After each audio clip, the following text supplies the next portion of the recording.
Salve, salve, meu aluno, minha aluna do Colégio Curso de Aplicação Tranquilidade Pura. Eu sou o professor de Filosofia, Rodrigo Alberoni, e essa é a nossa primeira videoaula do ano. Nós iniciamos os nossos assuntos falando sobre ela, a fantástica e maravilhosa filosofia helenística, também chamado de a cultura helenística. E antes de apresentar quais são os filósofos dessa cultura helenística e as suas correntes filosóficas, eu tenho que traçar aquele contexto histórico. Pois bem, vocês aprenderam ano passado, na primeira série, que o pensamento filosófico ele está interligado ao contexto histórico em que esses filósofos vivem. Então é óbvio que o meio influencia no pensamento desses filósofos. E quando eu olho o século IV a.C. na Grécia, mudanças drásticas estavam ocorrendo. Era o período da expansão dos macedônios. Nós vamos ter ali a formação do grande império da Macedônia, iniciado com Filipe II e com continuidade com seu filho Alexandre Magno, chamado de Alexandre o Grande. Pois bem, nesse contexto de expansão da Macedônia, nós temos aí o enfraquecimento do mundo grego. Se vocês estudarem história, por exemplo, a famosa Guerra do Peloponeso, aquela disputa entre Atenas e Esparta pela hegemonia do mundo grego. Ora, essa disputa entre duas grandes potências do mundo grego irá gerar o enfraquecimento dessas polis, levando e facilitando a invasão dos macedônios, que irão derrotar depois Tebas e Atenas, consolidando o domínio dos macedônios sobre o mundo grego.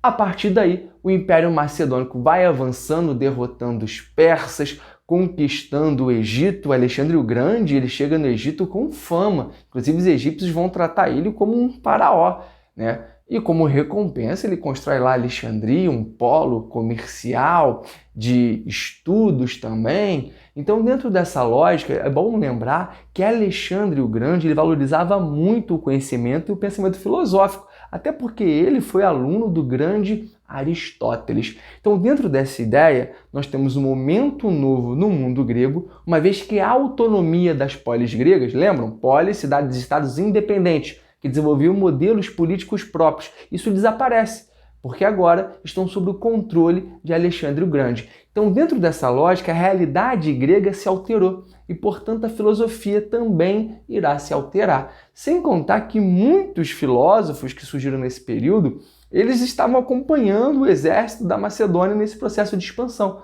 e vão entrar em contato com a cultura oriental. Alexandre o Grande, o Império da Macedônia, se estende por Europa, África e Ásia.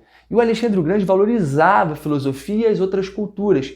Então ele não destruía o legado dos povos dominados, não, ele incorporava esse legado. Então nós vamos ter uma mistura aí da filosofia grega com a tradição oriental. E aí é dessa fonte que a cultura helenística ela vai beber. E o que é legal? Essa filosofia que acompanha as mudanças históricas, acompanha o fim da autonomia da polis grega, ela vai começar então a olhar para a realidade das pessoas. Vai virar uma filosofia mais acessível, uma filosofia que vai falar de dor, de medo, de dificuldades, do que é a verdadeira felicidade, ou seja, se torna uma filosofia mais pessoal. Então, dentro dessa lógica, eu inaugurei a nossa primeira aula falando do contexto histórico do surgimento da cultura helenística. A cultura helenística faz referência direta aos gregos, que eram chamados de helenos pelos macedônios. No nosso próximo encontro, eu vou falar das correntes filosóficas dessa filosofia helênica, dessa cultura helenística. Combinado? Beleza, aguardo vocês na próxima videoaula. Beijão, tchau, tchau!